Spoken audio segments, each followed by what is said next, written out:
안녕하세요. 화학 강사 허운영입니다. 통과 1 모의고사 1회차 해설 강의를 시작하겠습니다. 문제는 평이하게 출제되었고요.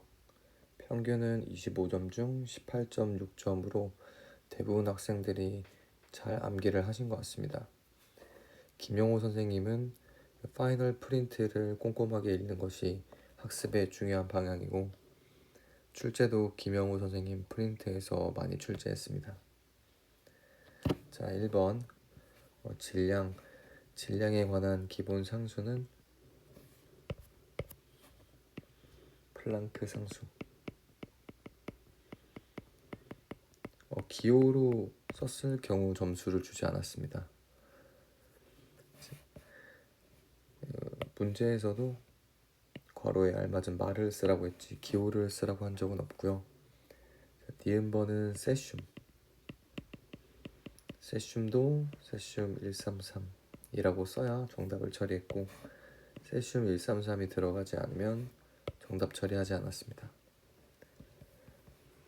전류 같은 경우 기본 전하,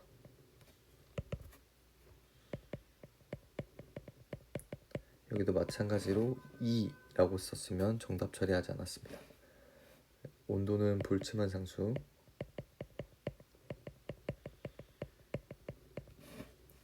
몰 질량은 아보가드로 수,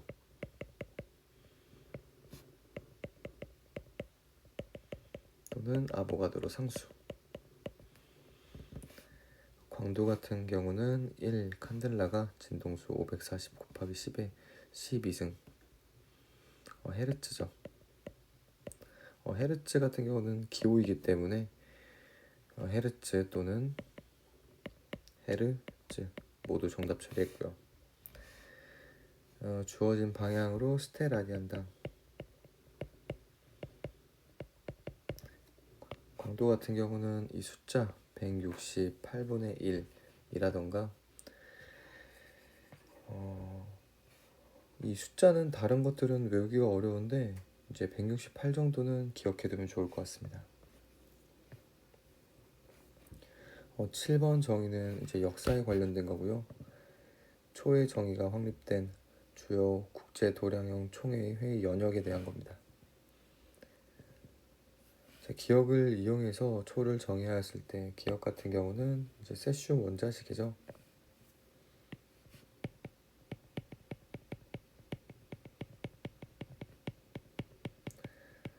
세슘 원자식을 답으로 쓰는 건 아니고요. 장점을 과거의 정의와 비교해서 설명하시오. 과거의 정의를 써주셔야 됩니다. 문제에서 과거랑 현재의 비교를 해야지, 현재의 장점만 써주신 분들은 점수를 1점만 부여했고요. 제 과거 같은 경우는 지구 자전을 기준으로 정의되었기 때문에 이제 일정하지 않는다.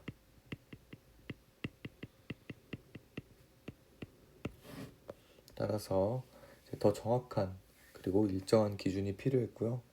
이때 지구의 자정 세슘 원자식 같은 경우는 전 세계 어디서나 동일한 방식, 즉 일정한, 이런 문구가 들어갔으면 정답 처리했습니다. 이 8번도 프린트에 있는 중요한 내용이고요. 기본량으로 인정받기 위해서 필요한 세 가지 조건은 독립적인 의미,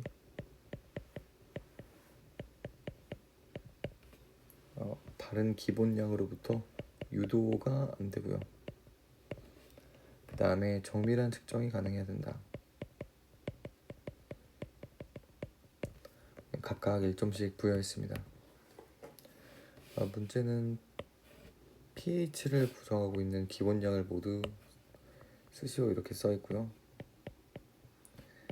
수소이온 농도가 마이너스 로그를 친 게 pH입니다. 농도가 들어가 있고요. 농도는 부피 분의 몰수죠. 몰수는 물질량, 부피는 길이, 세제곱입니다. 따라서 주어진 건 물질량과 길이, 가끔씩 뭐 미터라던가 아니면 물질량인 이제 모를 쓰신 학생분들이 있는데, 이거는 기본량이 아니고 기본 단위이기 때문에 이거는 정답이 아닙니다.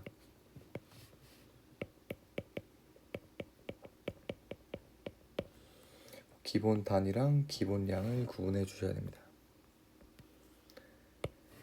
직접 측정이랑 간접 측정에 대한 문제입니다. 직접 측정, 간접 측정을 우리는 이제 실제로 측정하는 값과 표시되는 값이 같으면 직접, 서로 다르면 간접입니다. 줄자로 선반 길이를 측정한 건 측정하는 값도 길이이고 선반도 길이를 측정했기 때문에 직접. 레이저 속도계는 측정하는 값은 시간이고 자동차의 속도가 나오기 때문에 이건 간접 측정. pH 미터기는 전이차를 측정하죠. 근데 나오는 건 pH이기 때문에 둘이 같지 않습니다. 간접 측정. 용수철 저울. 용수철 저울은 결국에 길이를 측정하는 거고요. 이때 측정되어 나오는 거는 몸무게죠. 따라서 서로 다르기 때문에 간접 측정. 자, 눈금 실린더 같은 경우는 학교에서 눈금 실린더는 이제 부피를 측정하는 원기이기 때문에 따라서 직접 측정에 해당한다. 사실 눈금 실린더도 길이를 가지고 부피를 측정하는 건데 이건 부피를 재는 원기로 만들어졌기 때문에 직접 측정이라고 하셨습니다. 자, 주어진 설명을 가지고 어림 기본량 측정 표준 중에서 알맞은 단어를 쓰면 됩니다. 자, 기억은 도구를 이용하면 기본량을 비롯해 물질이나 물질의 양을 측정할 수 있다. 양을 측정할 수 있다고 했으니까 문제 중에서는 기본량이 맞는 것 같고요. 정확한 결과를 얻기 위해 측정이 기준이 되는 기본 단위에 대한 정의, 측정 표준에 대한 설명이네요. 나머지는 이제 어림. 거의 틀린 학생이 없었습니다. 직접적인 계산은 안 나와도 다음과 같이 유효 숫자를 보면은 덧셈 같은 경우는 덧셈 뺄셈은 유효 숫자의 자릿수가 중요한 거고요. 이때 유효 숫자의 자릿수는 소수점 둘째 자리까지 이제 끊어줘야겠죠. 따라서 이제 4.56이 나올 거고요. 사칙 연산이 혼재된 상황이고요. 이때는 이 값이 유효자 3개, 곱셈으로 연결된 거는 이제 개수가 중요하고, 그리고 이렇게 뺄셈으로 연결된 거는 자릿수가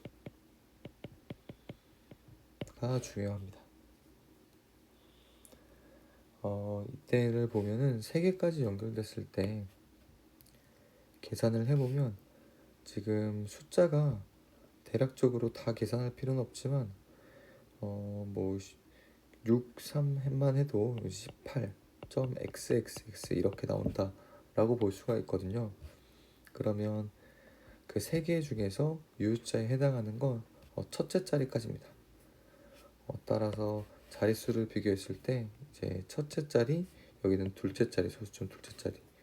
따라서 최종 답은 소수점 첫 번째 자리까지 끊겨야겠죠. 위에서 반올림 해주면 21.3입니다. 이 문제를 가장 많이 틀린 문제 중 하나이고요.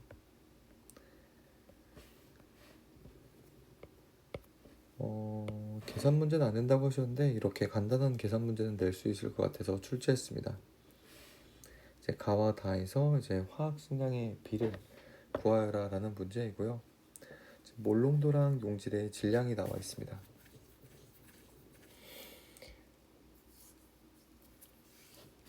화학 식량 같은 경우는 이제 몰롱도는 부피분의 질량이고요. 현재 부피가 같은 수용에 가다가 있습니다. 그리고 주어진 건 용질의 질량을 나타낸 거고요. 지금 몰롱도가에서 이제 부피가 동일하기 때문에 부피는 몰수랑 비례할 거고요. 몰수는 화학식량분의 질량입니다. 두 가지를 변하는 건 불편하기 때문에 이렇게 X축과 Y축이 각각 같다. 여기에서 비교를 해보면 첫 번째 나와 다를 먼저 비교해 보겠습니다. 용질의 질량이 똑같으면 몰수랑 화학식량이 반비례합니다. 따라서 나와 다에서 몰농도가 1대3 이므로 화학식량은 이제 3대1. 이제 가와 나를 비교해보면 이제는 몰농도가 동일한 상황이네요. 질량이랑 화학식량은 비례하기 때문에 다가 m이고 그거의 3배인 가는 3m. 따라서 가나다의 화학식량의 비는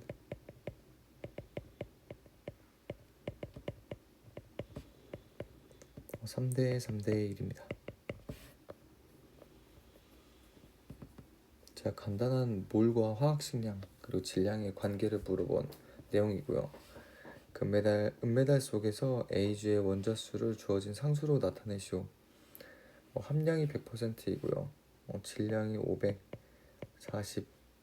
화학식량으로 나눠주면 이제 몰수가 되겠죠. 주어진 수를 나타내라고 했으니까 여기다 아보가드로수 3.5점이나 보여드리는데 거의 문제를 준 거나 다름이 없습니다. 이상으로 해설 강의를 마치겠습니다.